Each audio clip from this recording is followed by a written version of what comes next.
Bismillahirrahmanirrahim. Assalamualaikum warahmatullahi wabarakatuh. Alhamdulillahirabbil alamin wassalatu wassalamu ala asyrafil anbiya wal mursalin wa ala alihi wasahbihi ajmain.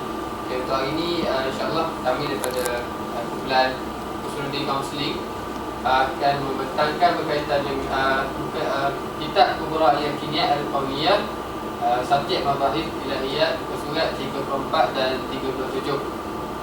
Okey, ini adalah senarai kumpulan kami. Nama saya Muhammad Nabil binti Musa, 037320. Okey, kita pergi pada slide yang seterusnya, iaitu berkaitan dengan pengenalan kepada metodologi ilmiah di kalangan ulama Islam. Ia adalah satu kaedah untuk mencari hakikat kepada kebenaran dalam sesuatu benda, yang mana hakikat ini dipegang oleh ulama-ulama Islam untuk mengkaji satu-satu benda itu sama ada ianya benar ataupun untuk mengemukakan satu ilmu-ilmu yang baru. Jadi manhaj itu dikumpulkan ataupun dirumuskan dalam satu kaedah, iaitu in kunta naqilan fasihah aw mudda'iyan qad dalil. Maknanya jika kita nak sampaikan satu berita, maka hendaklah kita pastikan berita yang kita nak sampaikan itu benar dan juga sahih. Dan sekiranya kita ingin mendakwa sesuatu benda, hendaklah juga benda itu disertakan dengan dalil dan juga bukti. Maknanya tajuk sesuatu kajian itu dia tidak keluar daripada dua bentuk, sama ada khabar ataupun berita, kecuali ia itu ada kesahihan ataupun kebenaran ataupun ada dalil. Jadi untuk kajian ini dia ada dua bentuk lah. Yang pertama, kaedah kajian kepada khabar, kemudian kaedah kajian benda yang berbentuk dakwaan. Jadi untuk perkhabaran saya serah kepada pembentaan seterusnya. Terima kasih. As-sabilu al-muttaqizatu litahqiqi al-khabar. Maksudnya kaedah untuk memastikan kebenaran sesuatu perkhabaran. Okey, apakah jalan dan cara yang diambil oleh orang Islam ni untuk memastikan sesuatu kebenaran perkhabaran tu? Jadi dalam Islam memperkenalkan beberapa kaedah.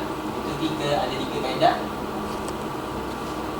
Yang pertama al-mustalah al-hadith, yang kedua al-jarh wa ta'dil, yang ketiga tarajum al-rijal. Okey.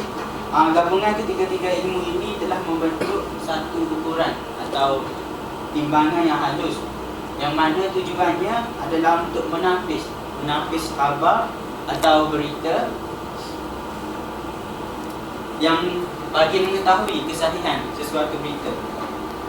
Jadi apabila kaedah ini digunakan, ia dapat membezakan antara khabar itu sama ada benar ataupun tidak. Jadi sesuatu khabar atau berita itu akan mencapai kesahihan apabila ciri-ciri itu kita lihat sama ada khabar itu sahih ataupun tidak. Dia ada ciri-ciri dia. Antara yang pertama melalui penelitian. Penelitian itu maksudnya kepada penyampaian sanad itu sama ada bersambung ataupun tidak. Daripada bermulanya sanad itu daripada sumber sehinggalah kepada yang membawa sanad tersebut. Yang kedua, melalui penyampaian atau nukilan yang adil. Kita tengok di dobitnya kepada penyampai berita itu, daripada yang seumpamanya, maksudnya di penghujungnya yang menjadi sumber kelahiran khabar itu sama ada benar ataupun tidak. Dan kita juga perlu tengok pada segi ilah pada periwayatannya, sama ada ilah tersebut diketahui atau kerana tidak dipercayai keadilannya. Mungkin anda bertanya, dari manakah seseorang pengkaji itu dapat mengetahui khabar atau berita yang sahih? Andai kata seorang pengkaji itu mendengar salasilah atau periwayatan khabar atau berita, yakni hadis ke, bagaimana dia dapat mengetahui hubungan di antara para perawi ini? Jadi bagaimanakah dia dapat mengetahui? Jawapannya, kita mengetahuinya daripada dua bidang ilmu seperti yang tertera dalam slide, iaitu ilmu al-jarh wa ta'dil, ilmu tarajum al-rijal. Dan kedua ilmu ini telah diwujudkan untuk mengatasi kesulitan dalam kajian tersebut. Juga juga untuk memindahkan usaha mengetahui realiti yang sepatutnya diketahui. Bismillahirrahmanirrahim. Assalamualaikum warahmatullahi wabarakatuh. Terima kasih kepada sahabat saya yang sebelum ini. Okey, sekarang kita pergi kepada kaedah untuk memastikan kebenaran sesuatu dakwaan. Okey, untuk kaedah ini terdapat dua cara ataupun kaedah. Yang pertama adalah al-mudrakat al-yaqiniyah dan yang kedua adalah an-nazar al-aqli. Okey, kita pergi kepada al-mudrakat al-yaqiniyah. Okey, yang mana bahawa ia termasuk dalam ilmu yang yakin. Jelasnya itulah bahan keyakinan yang wajib diyakini. Okey, sebenarnya jalan untuk menyampaikan kepada keyakinan terhadap apa yang dinaskan oleh Al-Quran dan As-Sunnah yang mutawatir. Okey, adapun nas yang jelas dalam kitab ataupun sunnah, maka dakwaan yang berhubung dengan bahagian pertama ini adalah termasuk dalam ilmu yang yakin. Okey, jalan untuk menyampaikan kepada keyakinan terhadap apa yang dinaskan dalam Al-Quran dan As-Sunnah yang mutawatir mempunyai dua sudut. Okey, yang pertama dari sudut nukilan atau dari segi sampainya Al-Quran dan As-Sunnah mutawatir itu kepada kita, kepada umat Nabi Muhammad SAW. Dan yang kedua dari sudut benarnya segala yang terkandung di dalam nas Al-Quran itu sendiri tanpa melihat Al-Quran itu telah sampai kepada kita dengan yakin. Okey, untuk sudut yang pertama itu, keyakinan itu berpunca daripada kabar atau berita yang yakin yang sampai melalui jalan mutawatir seperti yang kita jelaskan sebentar tadilah. Okey, Al-Quran adalah lafaz yang diwahyukan kepada Nabi Muhammad SAW yang sampai kepada kita melalui jalan yang mutawatir. Maka lafaz yang terdapat dalam Al-Quran itu adalah satu hakikat yang kita kena yakinilah ataupun kita yakin terhadap Al-Quran itu. Okey, hal yang sama juga berlaku kepada As-Sunnah yang sampai kepada kita, iaitu melalui jalan mutawatir juga. Okey, dari sudut yang kedua, dari segi benarnya ataupun kebenaran segala apa yang terkandung dalam Al-Quran, maka ia adalah satu persoalan ilmiah yang lain, termasuk dalam jenis kedua daripada jenis dakwaan yang berhubung dengan perkara baik. Okey, sekarang kita pergi pada slide yang seterusnya. Okey, yang kedua iaitu an-nazarul aqli. Okey, untuk yang kedua ini ada dua jenis. Okey, iaitu ad-dilalah al-iltizam dan juga al-qiyas. Okey, kita pergi kepada yang pertama iaitu ad-dilalah al-iltizam. Okey, yang mana apabila kita memerhatikan sesuatu perkara dan dalam masa yang sama kita akan memikirkan sesuatu perkara yang lain. Okey, sebagai contoh, apabila kita melihat jentera bomba dan mendengar sirennya, pastinya kita akan memikirkan bahawa ada berlaku kebakaran. Okey, sebagai contoh. Okey, contohlah bila kita sebagai contoh yang lain, kita tengok ada siren ambulan berbunyi. Okey, sudah pasti secara tak langsung, secara automatik kita akan sangka dia sedang menghantar pesakit ke hospital ataupun ingin mengambil mangsa kemalangan itu untuk dibawa ke hospital. Okey, yang mana ia bergantung kepada jenis dakwaan lah. Okey, kalau kat sini kita ada 5 dakwaan. Okey, dakwaan yang berkaitan dengan forms, iaitu yang pertama adalah sentuhan, yang mana kita menyentuh sesuatu ataupun kita memegang sesuatu. Yang kedua rasa. Contohnya kita merasai garam, ia akan rasa apa? Rasa masin. Okey, yang seterusnya penglihatan. Kita melihat sesuatu kejadian tu ataupun sesuatu yang berlaku tu di depan mata kita. Mata sebagai kita boleh menjadikan bukti lah. Okey, seterusnya adalah bau. Kita membau sesuatu, contohnya bau mayat dan sebagainya, bau stokin ataupun bau segala macam lah. Okey, seterusnya pendengaran. Kita mendengar suatu kejadian, contohnya macam suara minta tolong ke dan sebagainya, kita melalui pendengaran.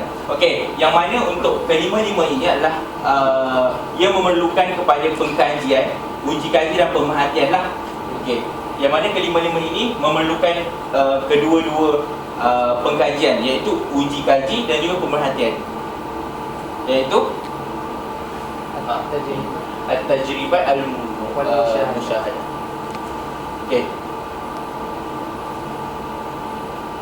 Okey, perkataan ataupun dakwaan yang tiada kaitan dengan khasil khams, maka ia mempunyai kaedah pembuktian yang lain. Yang mana jika dakwaan tersebut berkaitan dengan perkara gaib, maka perlu dirujuk kepada qaul talazum. Okey, jadi itu sahaja daripada saya. Saya serahkan kepada sahabat saya yang lain lah. Sekian, terima kasih. Bismillahirrahmanirrahim. Assalamualaikum warahmatullahi wabarakatuh. Okey, kita pergi kepada slide seterusnya, iaitu jenis-jenis talazum. Okey, yang pertama, sebelum itu okey, sesungguhnya para ulama telah membahagikan dilalah al-iltizam kepada 3 bahagian, yang mana tiga-tiganya ni berbeza dari segi darjatnya dan peringkatnya. Okey, yang pertama pada al-luzum ghairul bayyin. Ianya bermaksud kelaziman yang tidak nyata, iaitu yang kepastiannya bergantung kepada pembuktian daripada dalil-dalil lain. Contohnya seperti bulatan. Kita nampak ia bulat kan, tetapi kita tidak boleh mengatakan ia bulat selagi mana tidak ada dalil atau bukti yang menunjukkan ia bulat. Seperti ia memerlukan kepada ukuran yang tepat untuk memastikan ianya bulat. Okey. Bukti itu sendiri masih memerlukan bukti lain bagi buktikan kebenaran ini. Ini al-luzum ghairul bayyin. Seterusnya al-luzum al-bayyin bimakna al-am. Yang maksud kelaziman yang nyata dengan maknanya yang umum. Okey, yang dimaksudkan dengan bukti ini adalah usaha untuk memahami kelaziman di antara dua perkara itu bergantung kepada usaha mendapatkan gambaran ke atas kedua-dua perkara tersebut. Yang ini darjat dia tinggi sikit daripada yang tadi ghairul bayyin. Okey, yang ni contohnya seperti perkataan mungkin. Perkataan mungkin itu ia bermaksud sesuatu yang tidak mustahil atas kewujudannya dan ketiadaannya. Jadi ia memerlukan kita berfikir dan mengkaji apakah maksud mungkin itu untuk mengetahui apakah maksud mungkin yang sebenar, yang sebenar. Okey, seterusnya kita pergi kepada al-luzum al-bayyin bil makna al-khas. Okey, yang ni yang ketiga, dia punya darjatnya tinggi sikit. Okey, dimaksud kelaziman yang nyata dengan maknanya yang khusus. Okey, contohnya seperti yang kawan saya katakan tadi, bila bunyi ambulans, kita akan memikirkan bahawa di dalam ambulans itu terdapat orang sakit. Okey, itu saja daripada saya. Terima kasih.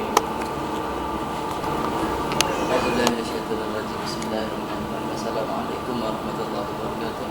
Kita kembali ke episod seterusnya. Kita akan masuk kepada kias dah. Peringkat yang kedua ialah kias. Seperti mana yang tak termaktub dalam slide ini, kias dah. Yang dimasukkan dengan kias di sini bukanlah kias logika yang dicedok daripada falsafah Yunani, yang diasaskan kepada qaudaya dan ashqal, tetapi adalah kias yang difahamkan dan diistilahkan oleh ulama usul fiqh al-Islami dan ulama usuluddin, seperti yang ditimba atau diilhamkan daripada roh kitabullah. Kias fikhi dan usuli ini adalah satu manhaj terumus dalam usaha dan cara mengeluarkan illah atau sebab tertentu. Kemudian cuba mencari illah atau sebab tersebut yang mungkin ada pada perkara yang menyerupai dan masih belum diketahui sebabnya. Manakala seseorang penyelidik itu meyakini benar akan adanya satu illah ataupun sebab yang dikongsi oleh sesuatu perkara yang telah diketahui dan juga oleh sesuatu yang masih belum diketahui, maka dikiaskan perkara yang belum diketahui itu ke atas yang telah diketahui, iaitu tentang hukumnya yang lahir daripada kesan ilah tersebut. Idea kias ini berdasarkan dua prinsip yang amat jelas yang terpaksa diterima oleh akal secara daruri tanpa perlu kepada pembuktian. Dan contohnya adalah di dalam yang arak, yang ada nas yang mengharamkan minum arak dah, kerana ilah dia memabukkan. Dan kita boleh kaitkan di sini dengan melihat kepada dadah. Dadah juga mempunyai ilah yang sama, itu memabukkan. Maka di sini boleh dikiaskan, maka hukum dadah itu adalah sama dengan hukum arak. Jadi menunjukkan di sini dikiaskan bahawa dadah pun ada haram untuk digunakan. Jadi setakat itu dulu, wallahu taala a'lam. Ya, yang terakhir sekali adalah kesimpulan daripada topik perbincangan kita pada hari ini. Sepanjang tempoh kita mengenali apakah kaedah-kaedah dalam Islam yang ulama-ulama kita gunakan untuk kaji sebanyak benda dalam segala ilmu yang ada atas dunia ni. Ulama kita dan Islam sendiri meletakkan kaedah yang sangat tepat supaya satu-satu benda yang kita terima itu bukanlah benda yang mengarut, dan nak pastikan bahawa ilmu itu adalah ilmu yang betul sahih. Jadi daripada sini kita dapat tahulah bahawa sejauh mana nilai metodologi sama daripada pemikiran Islam itu sendiri, dan nanti kita akan bandingkan macam mana cara Barat membuat kajian dan bagaimanakah metodologi yang digunakan oleh Barat. Dan sekarang ni kita dah tahu metodologi yang digunakan oleh Islam itu sendiri mementingkan kepada nilai dan juga ketulinan satu-satu benda. Dan yang kita dapat tahu sejauh mana pertalian dan kelaziman yang mungkin terdapat di antara metod penyelidikan di kalangan ulama Islam dan juga orang Barat, dan kita dapat tahu dengan jelasnya sejauh mana hasil daripada metodologi yang Islam guna dan hasil daripada metodologi yang sains yang pemikir Barat guna. Jadi daripada yang kita tahu ni bahawa Islam sangat teliti lah dalam nak mensabitkan satu-satu kabaran itu sahih ke tidak sahih dari sudut kiriman. Jadi saya wakil daripada kumpulan ini ucapkan terima kasihlah kepada Ustaz kerana sudi menonton video presentation kami. Setakat inilah daripada kami. Sekian, billahi taufiq wal hidayah. Assalamualaikum warahmatullahi wabarakatuh.